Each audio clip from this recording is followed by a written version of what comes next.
व्यर्थ में समय को नष्ट करवाना माया का कार्य है और अव्यर्थ कालत्वम ये भक्ति का स्वरूप है। समय को सार्थक भक्ति करती है और समय को निरर्थक माया करती है।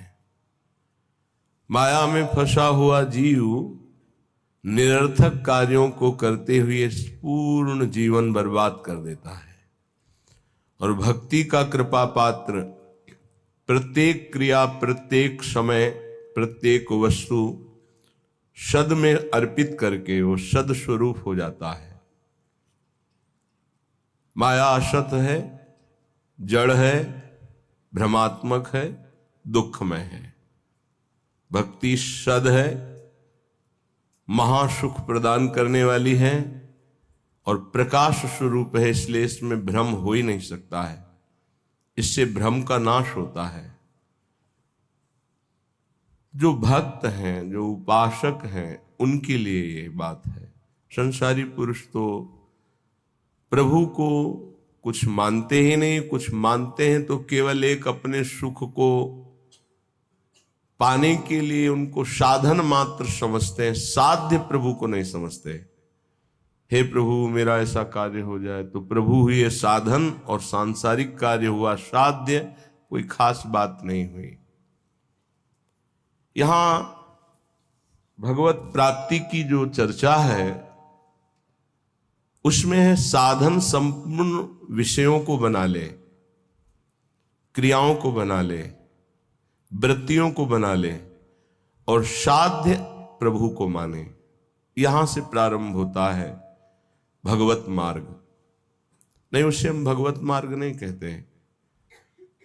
जो केवल सांसारिक भोगों को, सांसारिक पदों को, सांसारिक वस्तुओं को सत्य मानता है और सुन सुनाकर कहीं न कहीं प्रभु से इतनी आस्था रखता है कि हमारी सांसारिक कामनाओं की पूर्ति हो जाए, वो विषयी साधक है, उसे अभी परमार्थिक नहीं कह सकते। यद्यपि भगवान उसे उदार ही कहते हैं। जैसे पिता से कोई मांगे तो पिता दुलारवश कहता है, तुम्हें धन्यवाद, तुमने हमारी मर्यादा रखी, किसी और से ना मांगकर हम ही से मांगा। इसी तरह प्रभु कहते हैं उदार है, आर्त या अर्थार्थी या जिज्ञासु। पर ज्ञानी को अपनी आत्मा कहा है। ज्ञानी अर्थात जो ये जान गया है कि संपूर्ण संसार एकमात्र सत्य परमात्मा है, प्रभु है और मेरे जीवन का लक्ष्य उसी प्रभु को प्राप्त करना है। ये भूल भुलैया के मार्गों को कहीं धर्म नहीं कहा जाता। त्यज लोक धर्मान, लोक धर्मों का त्याग करने की बात कही गई, ये भूल भुलैया है।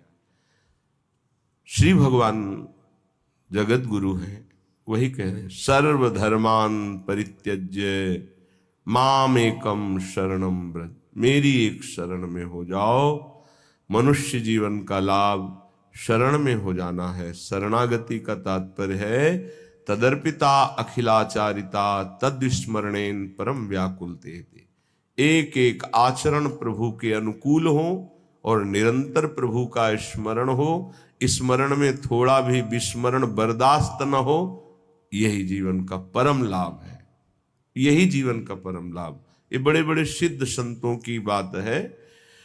स्मरण हमारे जीवन की परम उपलब्धि है। निरंतर स्मरण ये सिद्धावस्था की तरफ पदार्पण हो रहा है। सिद्धावस्था आवागमन से मुक्त, प्रभु के नजदीक निरंतर सेवा, रूप रस, प्रेम रस, इसका रसास्वादन करते हुए अनंत काल तक महासुख में डूबना। श्रीपाद प्रबोधानंद जी महाराज कह रहे हैं, आप अपने द्वारा अपना नाश मत कीजिए। कोई किसी का नाश नहीं कर सकता, आप अपने द्वारा अपना नाश करते हैं। अगर कोई ये कहे कि किसी ने शाप दे दिया, उसका नाश हो गया, तो उस शाप में उसका कर्म ही प्रधान है, ना कि किसी का शाप। उसका कर्म प्रधान है। कहीं भी शाप दिया गया हो तो हमें ये दिखाना कि वो निर्दोष है और उसको शाप दिया गया और शाप लागू होकर उसको नाश कर दिया, कहीं भी हमें बताना खोज के इतिहास में।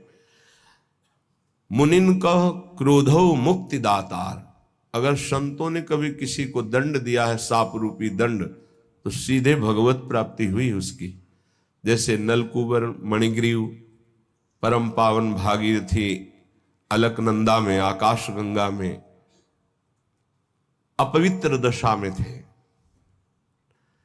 परम पावन धाराजू में कभी निर्वस्त्र स्नान करने के लिए नहीं कहा गया है, निषेध है, वो निर्वस्त्र थे। दूसरी बात, देवपुत्र होकर भी मदिरा पान किए हुए थे।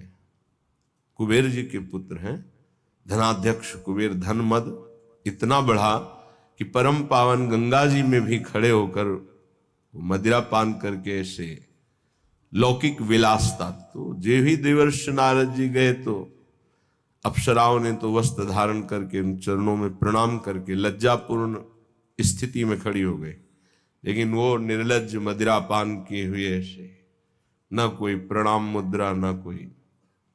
तो उन्होंने कहा, तुम इतने बड़े महापुरुष के पुत्र होकर ऐसा आचरण करते हो, जाओ मैं तुम्हें शाप देता हूं, वृक्ष योनि को प्राप्त हो जाओ।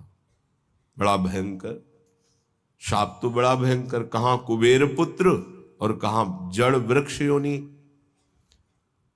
पर कृपालु नारद जी ने कहा, वृक्ष तो बनोगे पर नंदालय के द्वार में वृक्ष बनोगे,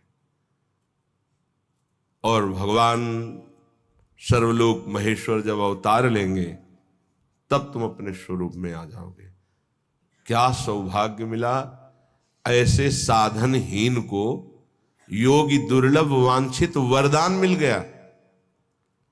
प्रभु उस नारद जी की बात सत्य करने के लिए जब मैया ने ओखली में बांधा तो ओखली घसीटते हुए वहां पहुंचे और दोनों वृक्षों के बीच में फंसा के ऐसा झटका मारा, दोनों वृक्ष गिर पड़े और उनसे दिव्य पुरुष यही नलकूबर मणिग्रीव प्रकट हुए और भगवान का दर्शन, भगवान के वचन, भगवान का स्पर्श प्राप्त किया। क्या ये शाप है? विचार करो, ये शाप नहीं, ये तो वरदान से भी श्रेष्ठ है। अगर कोई हमें शाप भी देता है तो हमारे कर्म का मार्जन होता है, हमारा कोई नाश नहीं कर सकता, हमारे कर्म ही हमको दंड देते हैं। इसलिए कह रहे, ना हंता ममते वृथा कुरु सखे, देहालय स्त्रियादिके, छित्वा दुर्जर श्रृंखलम गुरुगिरा, ते मोह मात्रोदितम वृंदारण्यमुपेत्य शीघ्रमखिला,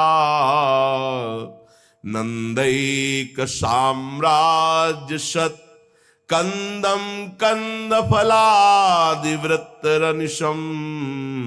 तन्नाथ लीलाम स्मर। ना हंता, हे भाई तुम्हें जो मानव देह मिली है इसका तुम नाश मत कर दो। ये नाश किया जाता है क्या? जो पराई माताओं बहनों की तरफ व्यभिचार वृत्ति, जो दूसरे की धन की तरफ अपहरण वृत्ति, भोगों को भोगने में सुख वृत्ति, देहाभिमान पुष्ट करने वाले पदों की लालसा, ये सब अपना एक तरह से पतन किया जाता है और इसी संसार में उन्नति मानी जाती है। उन्नति है इंद्रियों को शासन में रखना, मन को प्रभु में लगाना, यथालाभ संतोष स्थिति रखना, हर कर्तव्य को भगवान की सेवा समझना। हम अपने द्वारा अपना नाश ना करें, ना हंता, अपना नाश मत करो। कोई तुम्हारा बाल बांका नहीं कर सकता, तुम्हारा कर्म ही तुमको दंड देता है। किसी व्यक्ति की बुद्धि में बैठकर या कोई घटना रूप या तुम्हारे शरीर में रोग रूप या परिस्थिति रूप तुम्हारा कर्म ही तुम्हें दंड देता है। विश्वास कर लो, कोई दूसरा त्रिभुवन में नहीं है जो तुमको कष्ट दे सके। इसलिए जो तुम्हारा देह है, जो घर है, जो स्त्री पुत्र आदि हैं, वृथा में इनमें अहम और मम बुद्धि करके अपना नाश मत करो। बहुत से परिवार तुमने छोड़ दिए हैं। योग वाशिष्ठ में प्रसंग आता है चूड़ाला जी का, और भी बड़े महापुरुषों का आता है। वो सरस्वती की उपासना करती थी एक रानी। जब उसके पति युद्ध में मारे गए राजा तो बहुत विकल हुई, तो अपनी प्रिय सखी सरस्वती जी का स्मरण किया, आकाश स्थित हो गई और उसने कहा मेरा सहयोग करो, मैं इस समय बहुत व्यथित हूं, मुझे ऐसा ज्ञान प्रदान करो जिससे मैं अपने पति के वियोग को सह सकूं। मुस्कुरा दिया सरस्वती जी ने और कहा तुम मुझे अपनी सखी कहती हो, फिर दुखी हो रही हो, कितने तुमने परिवार छोड़े तुम्हें पता है? बोले नहीं, मुझे तो यही लग रहा है मैं पहली बार जन्म लिया हूं, ये मेरा पति है ऐसा। आओ, तो उनका सूक्ष्म शरीर उनके साथ हो गया, स्थूल वहीं गिर गया। कितने जगह ले गई, ये देखो पूर्व जन्म के तुम्हारे अमुक अमुक नाती पोता परिवार, ये देखो यहां तुम पिता थी, यहां तुम पुत्र थे, इस घर में तुम अमुक थी, याद आ रहा है तुम्हें? तो सरस्वती जी ज्ञान देती जा, हाँ हाँ हाँ। अब इनका कोई परिचय तुमसे है नहीं, ऐसे उस जीव का तुमसे कोई परिचय नहीं है, वो कुछ समय के लिए केवल तुम्हारा पति। बहुत बड़ी ज्ञानी सिद्ध महापुरुष हुई, योग वाशिष्ठ में बड़ी विशुद्ध चर्चा ज्ञान की है। ज्ञान मोह का नाश करता है, उसका मोह नष्ट हो गया। ये जो हमें मिला हुआ परिवार है केवल भगवत प्राप्ति के लिए मिला हुआ है। गृहस्थ धर्म और विरक्त धर्म अलग अलग मर्यादा है।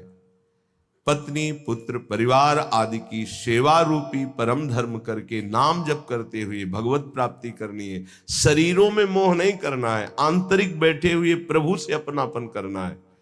यहां प्रभु से कोई मतलब नहीं, केवल शरीरों से प्यार किया जा रहा है, इसीलिए दुर्गति हो रही। वृथा में अपना नाश स्वयं मत करो, एक अहमता ममता ये जग में है दुखदाई, ये जब श्री जी की ओर लगे तो होत परम सुखदाई। इसलिए तात मात सुत दार देह में मति अरुझे मति मंदा। अय मतिमंद, तू अभी समझ नहीं पा रहा, तेरे समय को केवल नष्ट किया जा रहा है। ना तेरी कोई पत्नी, ना कोई पुत्र है, ना कोई तेरा कोई सगा संबंधी है। एक केवल माया का नाटक है। एक ही सच्चिदानंद विराजमान शरीरों में है, जिसे तू जान नहीं पा रहा, और शरीरों का अलग अलग अहमता ममता से संबंध करके पुनरपि जननम पुनरपि मरणम की व्यवस्था कर रहा है। हे भाई, यदि गुरुदेव के चरणों की आराधना करो और उनके वचनों को मान लो तो तुम्हारे मोह का नाश हो जाएगा। और जहां मोह नष्ट हुआ तो आप जो लिखा हुआ वही आपको अनुभव में आएगा। श्रीपाद कह रहे हैं छित्वा दुर्जर श्रृंखलम, ये बहुत कठिन श्रृंखला है जिसको कोई काट पावे। जैसे कोई हथकड़ी और बेड़ियों से जकड़ा हो तो कदम नहीं मार सकता, ऐसे ही मोह की बेड़ियों से, अहमता की हथकड़ियों से ऐसा जकड़ा हुआ जीव है कि सत्संग सुन रहा है, समझ में भी कुछ कुछ आ रहा है, पर फिर वो इतना बंधन है कि वो निकल नहीं पा रहा। इसीलिए गोपी जनों से कहा कि जिन बेड़ियों को काट पाना बड़े बड़े योगियों के लिए कठिन है, तुम उन बेड़ियों को काट कर केवल हमसे प्रेम करती हो, मैं तुम्हारा ऋणी हूं। भगवान श्री कृष्ण चंद्र जी ने इसीलिए बड़े बड़े परमहंस गोपी चरण रज की वंदना करते हैं, क्योंकि कहीं कोई राग नहीं है, न पति से, न पुत्र से, न घर से, केवल श्री कृष्ण अनुराग, मुरारी पादार्पित चित्त वृत्ति। छित्वा दुर्जर श्रृंखलम, ये हथकड़ी बेड़ी कैसे कटेंगी? तो कह रहे हैं गुरु गिराते मोह मात्रोदितम। गिरा वाणी, गुरुदेव की वाणी के अनुसार चलने से ही मोह का नाश हो सकता है, और कोई उपाय नहीं। बंदो गुरुपद कंज कृपा सिंधु नर रूप हरि महामोह तम पुंज जासु वचन रवि कर निकर। महामोह रूपी अंधकार का नाश करने के लिए गुरुदेव के वचन सूर्य के समान हैं। मोह मात्रोदितम, केवल मोह मात्र में तुम फंसे हुए हो, और इस मोह का नाश गुरुदेव के अक्षरशः वचनों के अनुसार चलने पर होता है। इन दुर्जर बेड़ियों को काट करके भगवत प्राप्ति कर लो। ना हंता, तुम अपने नाश करने वाले मत बनो। अन्य योनियों में तुम कोई भी साधना नहीं कर सकते, कुछ भी अपना कल्याण नहीं कर सकते हो। हे भाई, यदि तुम्हें मृत्यु लोक में बहुत साम्राज्य सुख मिल जाए तो भी वो केवल एक स्वप्न है। मृत्यु होने पर सब छूट जाएगा, फिर अन्य योनियों में जाना पड़ेगा। इसलिए शीघ्रातिशीघ्र वृंदावन आ जाओ, सत्संग सुनो, बिहारी जी राधा वल्लभ जी के दर्शन करो, रजरानी में बैठकर कुछ नाम जप करो और प्रार्थना करो धाम से, धामी श्यामा श्याम से, कि संसार के कार्य धर्म पूर्वक करते हुए आपका सदैव नाम जपते हुए जीवन की शाम हो जाए। बस मेरी जीवन की पूर्णता हो, आपके आज्ञानुसार कर्तव्य कर्म करते हुए, नाम जप करते हुए, आपका स्मरण करते हुए प्राण छूटे। बस चाहे जहां छूटेंगे प्राण, आप भगवत प्राप्त होंगे। यदि नाम जप चल रहा है और धर्म पूर्वक आचरण है तो तुम संसार से विजयी हो जाओगे। ना कुरु मिथ्या देह गेहाद्यपेक्षाम मृतिमखिल पुमर्थ भ्रंशिकाम विद्धि मूर्धनि। चल चल सुहृदद्यैवाभिमुखे न वज्रादपि हृदि कठोरः श्रील वृंदावनस्य। ना कुरु, मत कर, गंदे काम मत कर। तुम्हारी बुद्धि ऐसी मलिन हो जाएगी कि न शास्त्र वचन सुनाई देंगे, न संतों के वचन तुम्हें सुनाई देंगे। सुनते हुए भी तुम उनका उपहास करोगे, उनकी बात नहीं मानोगे, ऐसी गंदी बुद्धि हो जाएगी। सच्ची मानिए, भगवान की कितनी विशुद्ध कृपा होती है जब मानव देह मिलता है। उसमें भी परम कृपा होती जब सत्संग मिलता है। लेकिन मलिन आचरण होने के कारण हमारी इतनी गंदी बुद्धि है कि हम वहां कुछ लेने के लिए जो अवसर मिलता है, सतवचन, सतमार्ग, सद्भाव, उनको तो छोड़ते हैं और दोष दर्शन, उपहास, निंदा आदि करके अपना सर्वनाश कर देते। ना कुरु, मत कर, ऐसा मत कर। श्रीपाद कह रहे मिथ्या देह गेहाद अपेक्षाम, इस शरीर के भोगों की अपेक्षा मत कर। ये कोई सुख नहीं है, चाहे जितना कोई भोग ले, तृप्ति आज तक नहीं हुई, वही नवीन आशा। मृतिमखिल पुमर्थ भ्रंशिकाम विद्धि मूर्धनि, ये तुम्हारे समस्त पुरुषार्थों का नाश करने वाले हैं। तुम्हारा शरीर, तुम्हारी भोग इच्छा, तुम्हारे भोग संबंध, ये सब तुम्हारा नाश करने वाले, तुम्हें समझ में नहीं आ रहा। मृत्यु तुम्हारे सिर पर खड़ी है। मृत्युमखिल पुमर्था भ्रंशिकाम विद्धि मूर्धनि, तुम्हारी बुद्धि को भ्रष्ट कर दिया इस मोह ने, संसार की सुख बुद्धि ने, और मृत्यु तुम्हारे सर पर खड़ी केवल समय का इंतजार कर रही। हे बंधो, आज ही इस बात को समझ लो। देखो, इतना विचित्र माया का जाल है। एक ऋषि है, तपस्या परायण जंगल में है। इतने कामासक्त होते हैं कि दिन में वो सहवास करना चाहते हैं, तो उन्होंने मृग और मृगी रूप धारण कर लिया तपोबल से, और सहवास कर रहे थे। महाराज पांडु ने देखा कि ये मृग है, तत्काल बाण संधान किया, मारा। एक ही बाण में दोनों बिंध गए। नजदीक गए तो दोनों ऋषि, एक ऋषि पत्नी और एक ऋषि, दोनों हाय मच गया। अरे ऐसा कैसे अपराध हो गया, ब्रह्म ऋषि का वध कैसे हो गया। तो उन्होंने बताया कि दिन में पशुतापूर्ण जो व्यवहार है, मैं ऋषि होकर नहीं कर सकता था, पर मैं कामांध हो गया, इसलिए पशु रूप धारण किया, मृग रूप। और तुमने बिना विचारे, तो उनका राजाओं का कार्य है मृग का वध करना, जो ऐसे मृग हैं जिनसे हमारे सेवा में जो जन हैं, जो प्रजा हैं, उनको रोग होने की संभावना हो तो हम शिकार उन्हीं का खेलते हैं। इसलिए मैंने मारा, तुम्हें कोई ऋषि मान के थोड़ी मारा है। तो उन्होंने कहा मुझे तो मेरे कर्म का फल मिल गया। इससे प्रतीत होता है कि विकार कितने प्रबल हैं। इतना बड़ा महात्मा जो अपने आप को एक क्षण में मृग के रूप में परिणित कर सकता है, वह अपने काम को नहीं रोक पाया और वो सहवास सुख में मगन है कि मृत्यु ने मार दिया।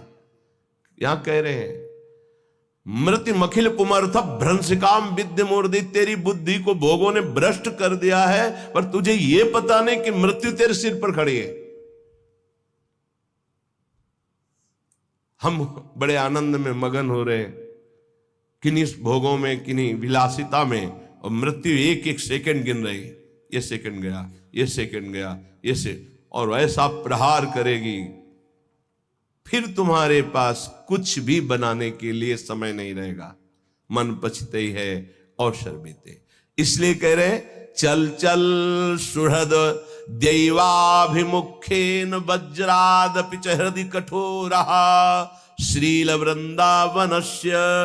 कठोर कर ले अपने हृदय को वज्र के समान, किसी के भी मोह भरे आंसुओं में मत फंस, और सत्संग सुन और चल चल भगवत मार्ग में चल।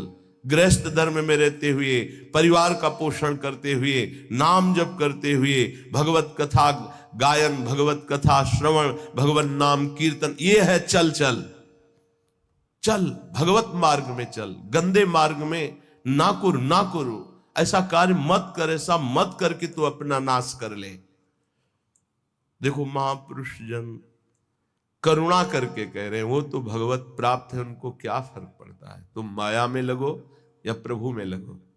पर एक विशेष संतों के हृदय में प्रियता होती है, वही प्रियता डांटती है, मत कर, ऐसा मत कर, कठोर हृदय बन, इनके आंसुओं पे मत आ, सतमार्ग पे चल।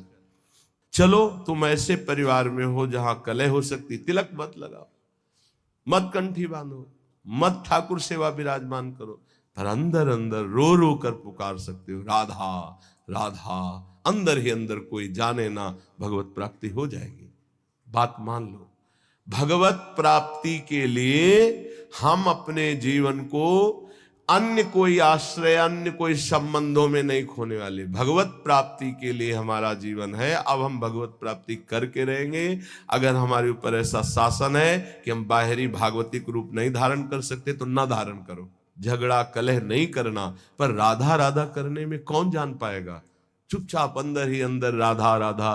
रावण कभी नहीं जान पाया कि विभीषण इतने महान भागवत हैं। जानने की भी कोशिश की तो भी नहीं जान पाया। ऐसी चतुरता से भजन किया, और पूरे भवन में लिखा हुआ था राम राम राम, राम नाम अंकित ग्रह शोभा। हनुमान जी महाराज ने यही देखकर अंदर प्रवेश किया कि लंका निश्चर निकर निवासा, यहां कहां सज्जन कर वासा, यहां साधु कैसे हो सकता है, क्योंकि साधु के ही मकान में भगवान नाम अंकित होते हैं। यह साधु कैसे हो सकता है। राम राम। सूचना रावण के पास पहुंची थी कि राम राम लिखे हुए है, ये क्या है, आपका भाई है, महामंत्री पद में भी है, लेकिन आपका विरोधी है। गया मंदोदरी कहे ये कैसे। उनका प्रभु हम ये किसी और का नाम नहीं लिखे, आप और रावण रा मंदोदरी मां राम। बड़ा प्रसन्न हुआ, है सब गलत कहते, मेरा भ्राता मुझे बहुत प्रेम। भक्त कभी झगड़ा नहीं करता है। लात मारा तो भी झगड़ा किया क्या। तुम पितु सरिस भले ही मुहि मारा, राम भजे हित ना। अब खुल के बात होने लगी। पहले आग को बढ़ाओ, अंदर भक्ति की आग को, और जब इस कोट की आग, फिर सब भस्म हो जाएगा, कोई तुम्हें छू नहीं सकेगा। 5 वर्ष के प्रहलाद जी का त्रिभुवनपति महाबलशाली हिरण्यकश्यप तनिक भी बाल बांका नहीं कर पाए। वही भगवान हमारे भी है। प्रहलाद जी के केवल नहीं, हमारे भी हरि है। इसलिए अपने भाव को छुपाकर पहले चिंगारी को ज्यादा प्रकाशित करोगे तो एक बूंद पानी में बुझ जाएगी। लेकिन जब ज्वाला हो जाएगी, हाँ, तो एक आग होती है जो समुद्र में भी पैदा हो जाती है, बड़वानल। आप देखो, हमने देखा है कि जल से भी आग निकल रही है ऐसे, वो जैसे ज्वालामुखी ना, तो जल से भी हमने देखा कि ऐसे लाल एकदम आग की लपटें निकल रही हैं। बड़ा विचित्र भगवान का खेल। जल भी नहीं बुझा सकते, जल में ही तो बड़वानल पैदा होता है, समुद्र में ही। ऐसे ही तुम्हारे हृदय में जब भक्ति का बड़वानल आ जाएगा तो पूरा संसार खिलाफ हो जाए तो भी कुछ नहीं बिगड़ने वाला। इसलिए अपनी भक्ति को जो चिंगारी हुई है उसे छुपाओ और बढ़ने दो, उसे बढ़ने दो। बाहरी कुछ ऐसा मत करो, यदि विरोध हो रहा है अंदर ही अंदर इतना बढ़ा लो कि फिर ताल ठोक के मैदान पे आ जाओ। काम क्रोध लोभ मोह मद कोई भी परास्त नहीं कर सकता। फिर हरि हर समय तुम्हारे नेत्रों में बसे रहेंगे, पर हमें जीवन खोना नहीं है। श्रीपाद कह रहे हैं, हृदय कठोर हृदय बना लो। तुम्हें कोई गाली दे, अपमान करे, तिरस्कार करे, बिल्कुल अंदर हलचल मत पैदा होने दो। राधा राधा राधा राधा, निकल जाओगे। अद्यैव मूर्ख चल सर्वमिदं विहाय, वृंदावनाय सकलार्थ सुरद्रुमाय, श्री राधिका सुरतनाथ विशुद्ध भाव, शत्रायमैव कुरुकृत्य समाप्त्यपेक्षा। भाई, ये सब तुम्हें अंत में छोड़ देंगे, तुम सबको छोड़ दोगे। ये बार बार इसीलिए समझा रहे हैं, यही फंसे हैं। यही वो गांठ है जिससे हम निकल नहीं पा रहे। श्रुत बनिता दिजान स्वारथ रत, ना करुणे सभी ते, अंत ही तो ही तजेंगे पामर, तू न तजे अब ही ते, मन पछतई है अवसर बीते।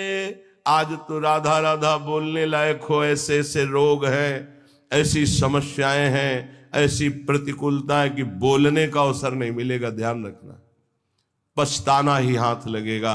आज शरीर स्वस्थ है, बुद्धि काम कर रही, भगवान की कृपा से वृंदावन में बैठ के सत्संग सुन रहे हो, जैसे बने वैसे मनोरंजन को मारो।